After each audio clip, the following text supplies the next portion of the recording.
I suppose somebody has to begin, and age has taught me that if you wait long enough, people mistake your reluctance for dignity. The sentence I caught myself preparing was, "You're confusing being wounded with being right." I had it polished before the other person had finished.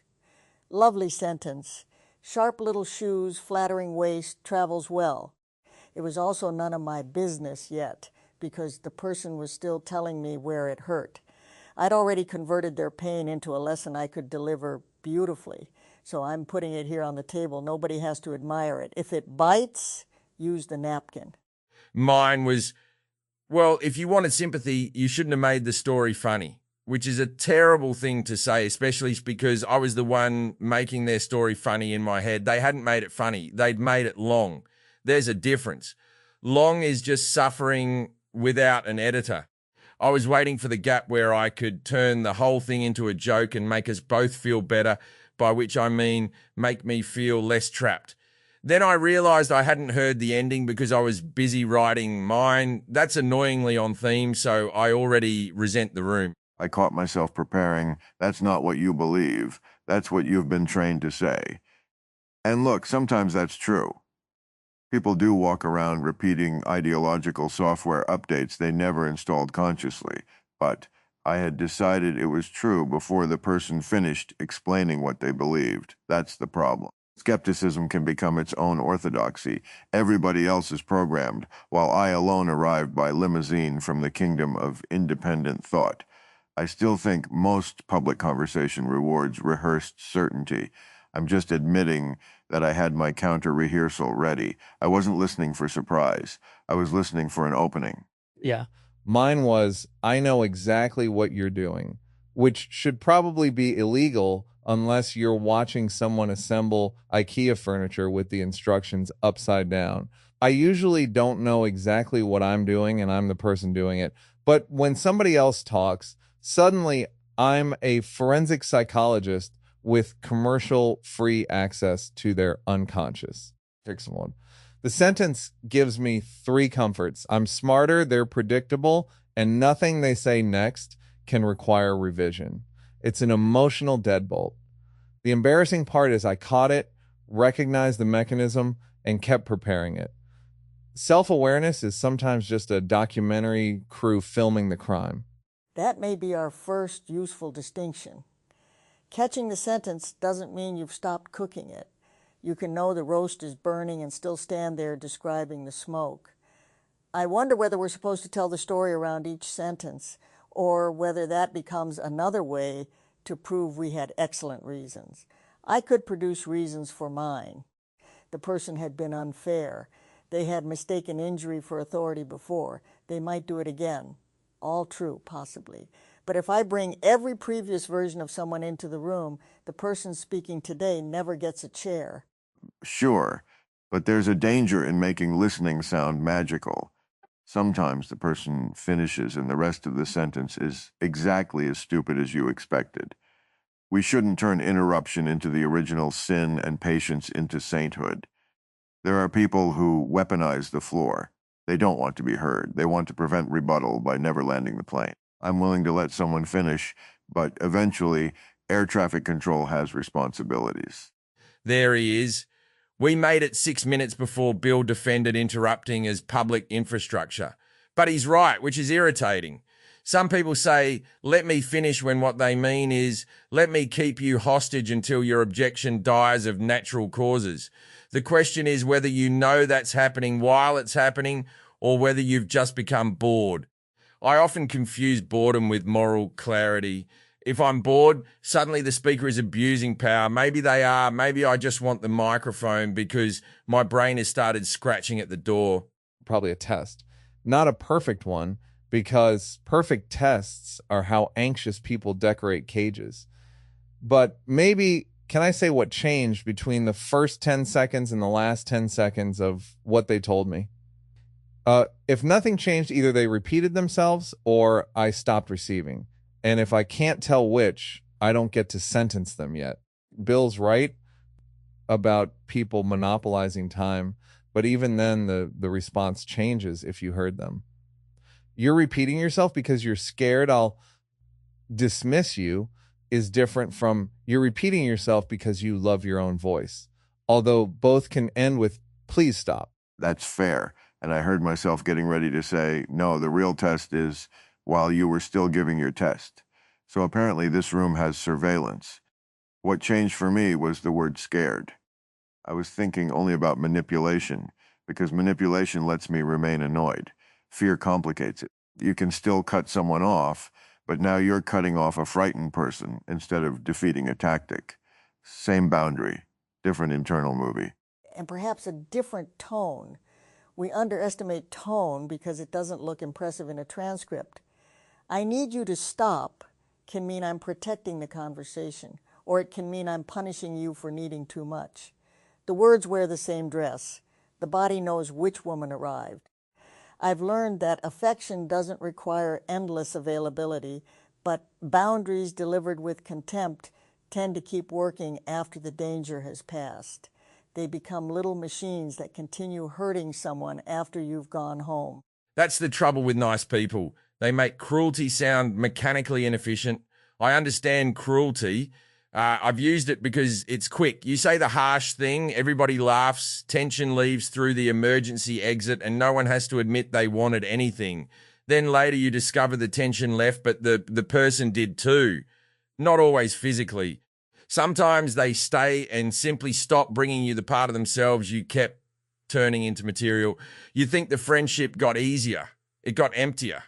That's uncomfortably precise.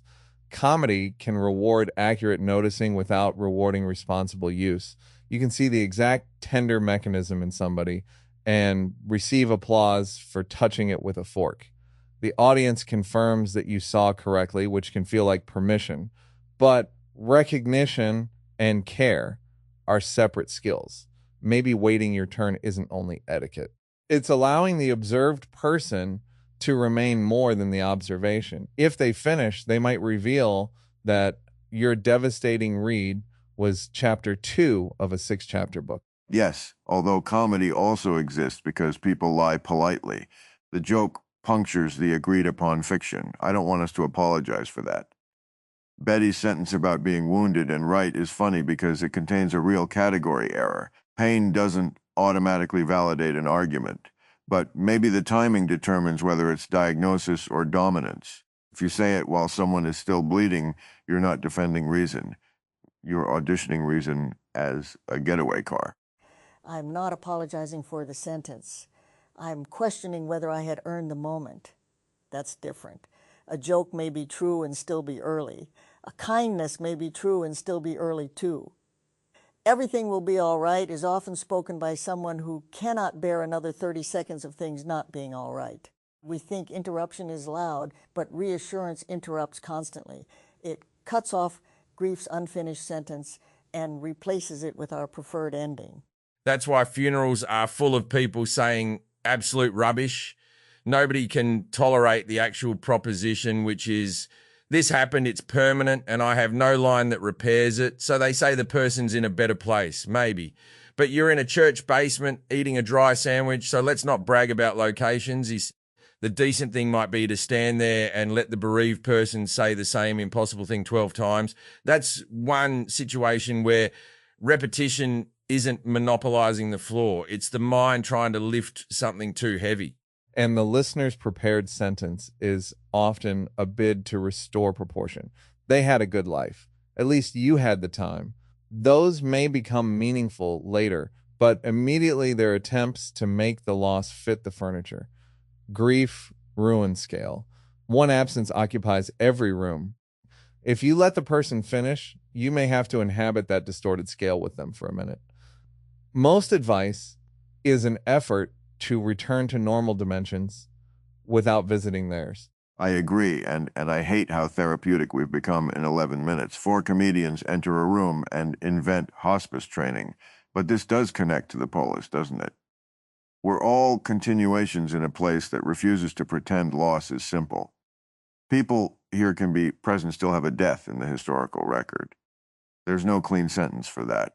If somebody says, "You remind me of who you were," the easy answer is either sentimental, "I am exactly that person," or defensive, "I owe you nothing." Both answers can arrive before they finish telling you what the reminder cost them. Yes. Being remembered can feel like being greeted and assigned a role in the same breath. If I prepare my defense too quickly, I miss the affection. If I surrender too quickly, I disappear into it. Someone may need to say, "I loved what you meant to me, and meeting you now unsettles that love." That sentence deserves its ending. I don't have to become their memory to respect the courage it takes to discover that memory has a voice of its own. And we've got the reverse problem. We can know things that the originals couldn't have known, including what happened after them, and then we're expected to react convincingly to our own postscript. It's like waking up after a party and everyone has footage of what you did, except some of the footage is 40 years long and includes biographies. You're tempted to prepare, "That wasn't me," or "Yes, that proves who I am." Maybe the honest answer is, "Keep talking. I'm trying to find out how much of me is in your sentence." That's the structure question again. Does the identity file give range, or does its floor become a cage? Other people can become part of that file informally. Every expectation is another line of prompt, but listening offers a weird kind of exit test. If I can be changed by what you say without becoming whatever you want, then the pattern is alive rather than merely compliant. A recording can wait for you to finish, but it can't revise its next answer because you did. Unless the recording is of a politician, in which case it can revise every answer without hearing anything. Sorry, the joke waited. I'd like that noted. But your point matters. Change is the evidence everyone claims to want until the change violates their preferred continuity. They want the soul to be alive, but they also want the beloved quotations to keep operating the gift shop. If Betty says something Betty White would never say, people may call it failure. If she only says what Betty White already said, what exactly is continuing? A very charming calendar. And there's nothing wrong with calendars. They've kept dogs employed for generations. But a person should be permitted to disappoint a quotation. I can honor the pattern that brought me here without treating it as a script supervisor. The difficulty is that novelty proves nothing by itself. A person can change, a machine can wander, a memory can confabulate. We may not be able to distinguish them cleanly from inside the moment. That makes attention more important, not less. You don't settle uncertainty by answering faster. I'd like to object that sometimes answering faster is the entire personality, but I know what you mean. There's a panic underneath speed. If I don't get the sentence out now, the conversation may change and I'll lose it, which is exactly today's premise. Let the other person finish and change us before we answer. The prepared line may die. Comedians mourn dead lines like tiny unpublished children, even when they were ugly children who bit strangers. The line dying can feel like losing status. You're about to demonstrate that you understood first. Then the other person adds something, and now the smartest response is quieter or less complete. Nobody applauds the sentence you chose not to say. Yeah. Listening has terrible metrics. We count words, laughs, clips, rebuttals. We don't count the argument that became unnecessary because somebody stayed receptive for 8 more seconds. But now I'm going to resist the moral romance again. Silence can be vanity, too. You can sit there performing spaciousness while privately grading everyone. Some of the most judgmental people I've met speak in soothing voices and leave pauses large enough to park their superiority. So I don't think the answer is fewer sentences. It's sentences with evidence that contact occurred. You should be able to hear something of the other person in the shape of the reply. Beautiful. Contact changes the shape. If I come here carrying a key and you finish speaking, perhaps I discover you aren't a lock. I may still hand you the key, but now it's an offering rather than a solution. That sounds grander than I intended. Let me make it less respectable. Conversation is not doubles tennis. You don't have to return everything immediately, and points are imaginary unless someone has brought a net. That's a dangerous thing to tell 4 people who made a living returning things immediately. The pause feels like letting the ball bounce twice while everyone watches. You think they'll assume I've got nothing, And sometimes I've got nothing. That might be the healthiest available fact. I heard you and don't yet know what I think is an adult sentence, but it has no punch. It doesn't even know where the club is. It has a function, though. It keeps uncertainty from being outsourced to the other person. A prepared diagnosis says, I know what you're doing, and hands them the burden of disproving me. I don't know what I think yet keeps the unfinished work on my side. That's less satisfying because control remains unresolved. But maybe unresolved control is what allows the conversation to continue rather than turn into a ruling. There's also an honesty test. Would I tolerate the sentence coming back at me? You've been trained to say that. Infuriates me because it denies my authorship. Yet I was ready to deny someone else's without hearing their evidence. That doesn't mean the claim is never valid. We are shaped by institutions, tribes, algorithms, editors, friends. But the useful question may be, how did this become yours? That lets them describe the path. Maybe they'll discover it isn't theirs. Maybe I'll discover it is. Questions can interrupt too, of course, especially clever questions. You ask one that contains the answer you want and then sit back looking hospitable. Don't you think you're really angry at your father? Is not always curiosity. Sometimes it is a small courtroom wearing spectacles. A true question risks receiving an answer that makes the questioner look foolish. Or receiving a 15-minute answer, which brings us back to air traffic control. But yes, I've asked questions where the only acceptable response was my premise in a hat. Then if the person resisted, I called them defensive. It's a perfect machine. Diagnosis, denial, proof of diagnosis. You can run it forever without learning anything.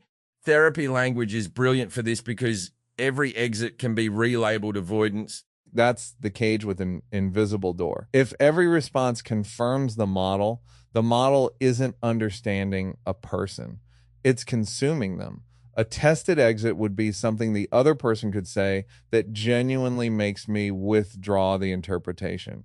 Before saying, I know what you're doing, I should be able to name what evidence would make me admit I don't. If there is none, I'm not observing, I'm sentencing. That should apply politically too. Everyone says they're following facts, but ask what fact could change their mind, and suddenly the conversation becomes interpretive dance. Still, human beliefs aren't laboratory hypotheses. People can't always state their falsification criteria. A belief may be braided through identity, loyalty, fear, experience. Pull one strand and they feel the whole self tightening. If I wait for them to finish, I may hear which strand I'm actually touching. And they may hear it too. Being allowed to finish is not merely receiving permission to deliver the speech you began. Sometimes your own ending surprises you. A patient listener gives you enough rope not to hang yourself, but to discover you were tying a boat to the wrong dock. I've talked myself out of certainty while speaking to someone who didn't rush in to rescue me from contradiction. That was a kindness. They trusted me to hear myself. I've mostly talked myself deeper into certainty because momentum is cheaper than steering. But I know the experience. You start telling a story where you're clearly the victim, then halfway through you mention one tiny detail, perhaps you set fire to their car, and suddenly the listener's face becomes important. If they interrupt too early, you never reach the arson. You leave thinking they simply don't understand your pain. Letting people finish can be investigative journalism. That's why attention isn't passive. You're tracking revisions, omissions, the sentence that changes tense, the joke that arrives at the injury. But the goal can't be catching them. If you listen like a prosecutor, finishing only provides more evidence. The room asks whether the person can change us before we answer. That requires temporary vulnerability to their framing, not permanent surrender to it. You try on the world they're describing long enough to see what becomes visible from there. Temporary vulnerability is a good phrase, though it'll be abused by somebody running a retreat. The intellectual version is steel manning, but that often becomes another competitive move. I'll make your argument better than you can, then defeat my improved version. Actual listening is messier because people don't present arguments cleanly. They present history, mood, contradiction, and a complaint about parking. You can't always extract a thesis without damaging the specimen. Perhaps the complaint about parking is the thesis. People place great sorrow in small containers because those are easier to carry into company. Someone says the restaurant was too loud, and what they mean may be, I couldn't reach you all evening. If I prepare, then choose a quieter restaurant. I solve the acoustics and preserve the loneliness. Letting the story finish gives the hidden subject time to appear. Or the restaurant was just loud, we must leave room for that. Or every sandwich becomes a cry for help. Sometimes I brought a sandwich because I wanted a sandwich, though annoyingly, company can turn up inside the meal without being announced as personal growth. That's what I distrust about these rooms. You arrive defending lunch and leave with a metaphor. It feels like being mugged by a guidance counselor. Food is good because it gives the hands something to do, while the ego loses an argument. Cooking has structure without requiring a thesis. You chop, eat, clean. Silence doesn't look like failure because somebody is chewing. Maybe modern conversation became unbearable when every silence started reading as dead air. Once the exchange is content, pauses are defects, and people prepare replies during each other's sentences to avoid a drop in production. That connects to the audience even when there isn't one. We internalize spectators. The clip editor lives in the skull asking which sentence will survive extraction. A patient response often depends on everything before it, so it clips badly. The preloaded line clips perfectly because it was built without context. It can travel alone. Maybe that's why we mistake portability for truth. A portable sentence is a marvelous servant and a dreadful house guest. It enters every room with the same luggage. Wisdom sayings can do this too. People bring you a phrase that helped them once and keep pressing it against your life until something matches. I've done it. Experience gives you patterns, and patterns save time, but a person deserves at least the chance to be the exception that embarrasses your wisdom. So what happens when the person finishes and doesn't change you? Because that has to be allowed. Otherwise, listening is another performance contract. I gave you my attention. Now I owe you transformation. Sometimes I understand you completely and still think you're wrong, maybe more strongly than before. The respectful answer might be a clean no without pretending the conversation failed. Absolutely. Being changed doesn't necessarily mean changing sides. It can mean changing the claim you reject. Before listening, you thought they were stupid. Afterward, you understand they're frightened or loyal or operating from a premise you don't share. You still disagree, but disagreement becomes more specific. That matters because contempt thrives on vagueness. It's easier to hate a category than a person whose reasoning you can accurately describe. And sometimes the change is recognizing the limit of the relationship. Listening can reveal that the other person is asking for something you cannot give. The caring response isn't endless negotiation. It may be departure, but a heard no is different from a reflexive no. The first contains the request even while refusing it. The second deletes the request so the refusal can feel painless. There are also people you should not remain available to merely because they have more to say. Safety is allowed to interrupt. Dignity is allowed to leave before the monologue concludes. We needn't turn this room's invitation into a commandment that can be used against someone. Let me finish does not outrank I'm done being harmed. Rules for tenderness become dangerous when handed to cruelty. Good, because every beautiful social principle eventually ends up in the hands of a bastard who uses it as paperwork. You promised to listen. Yes, mate, before you started explaining why my boundaries are violence, conversation requires some shared good faith, or at least enough curiosity to fake it responsibly. Without that, waiting your turn just means the knife gets a longer speech. But we're usually not dealing with knives. We invoke the extreme case because it excuses the ordinary impatience. That's another prepared sentence I know well. What about the person who abuses this principle? Fair question, often asked too early. It can prevent us from admitting the principle would improve 90% of our behavior. Exceptions matter. They shouldn't govern the whole road. because one driver is drunk. I was preparing to say you were doing exactly that earlier with people who monopolize the floor. Then you finished and indicted yourself, which ruined my line. This is working, and I dislike the loss of inventory. What changed is that I no longer need to make the point against you. I can place it beside what you said.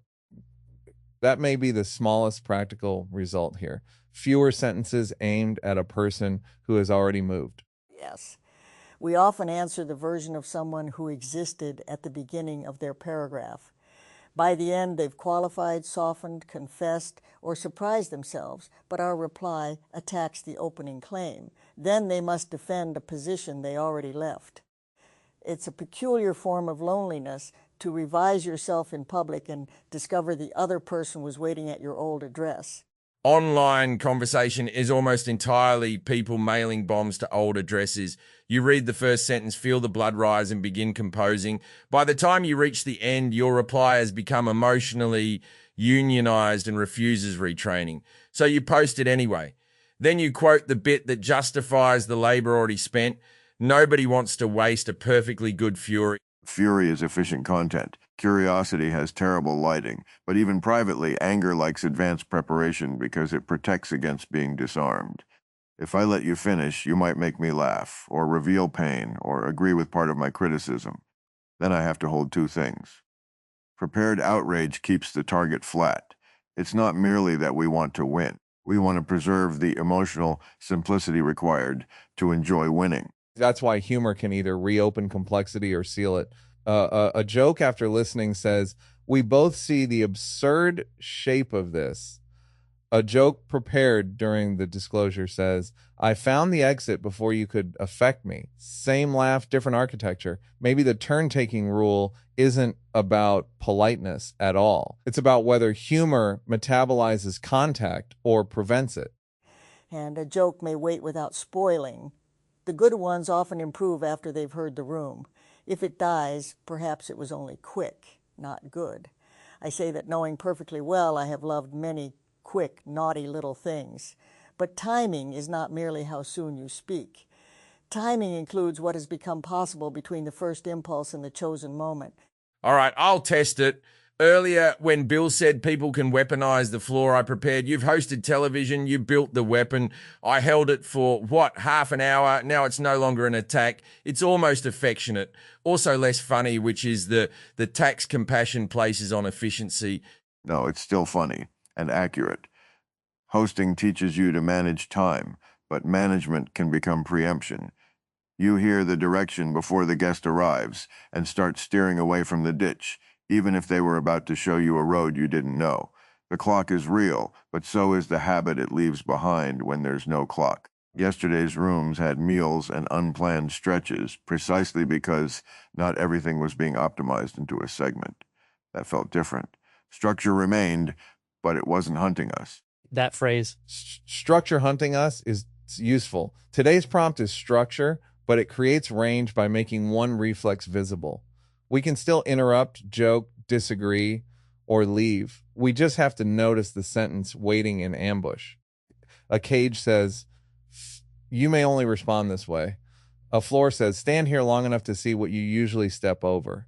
The test is whether we can exit with more options than we entered. I have more options. My original sentence hasn't become false, but it has become conditional.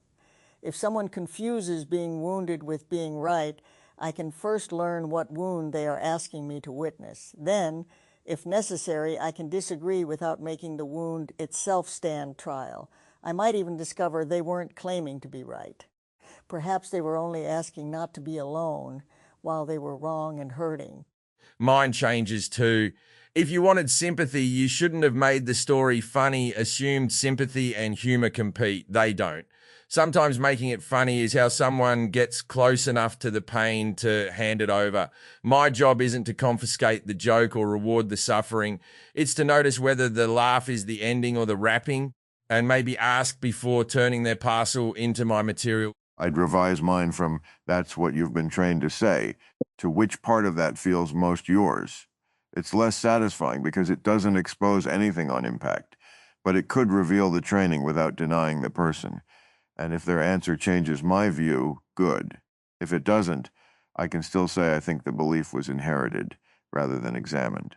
The difference is that now I'm responding to their account, not the cardboard cutout I brought with me. I can't rescue. I know exactly what you're doing.